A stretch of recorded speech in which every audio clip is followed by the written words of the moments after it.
Bakal calon Gubernur Sumatera Selatan Heri Amalindo pada Senin siang mengambil langsung formulir pendaftaran bakal calon Gubernur Sumsel ke Partai PDI, PAN, dan juga PKB. Bakal calon Gubernur Sumatera Selatan Heri Amalindo pada Senin siang melakukan pengambilan formulir pendaftaran bakal calon Gubernur Sumsel di Partai PDI Perjuangan, Partai Amanat Nasional PAN, dan Partai Kebangkitan Bangsa atau PKB. Ditemui pada saat pengambilan formulir di Partai PAN, Heri Amalindo mengatakan akan mengambil formulir bakal calon gubernur ke semua partai yang membuka penjaringan.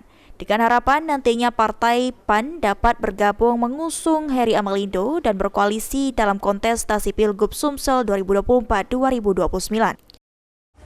Alhamdulillah hari ini kami bersama-sama rekan-rekan kami mendatangi sekretariat DPW PAN Sumatera Selatan.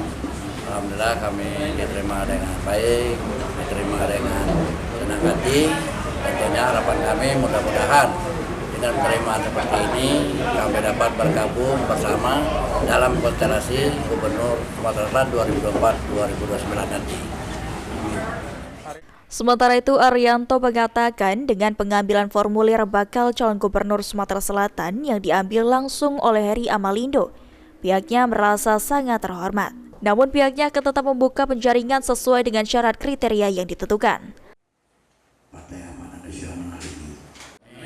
Partai Amanat Nasional akan melakukan penjaringan sesuai dengan syarat dan kriteria yang sudah kita tentukan. Mudah-mudahan Pak Heri lolos di dalam penjaringan. Amin. Selama penjaringan yang dilakukan Partai PAN, sudah ada 7 yang melakukan pendaftaran, yakni 5 sebagai bakal calon gubernur dan 2 sebagai bakal calon wakil gubernur Sumsel. Eki Saputra, PAL TV.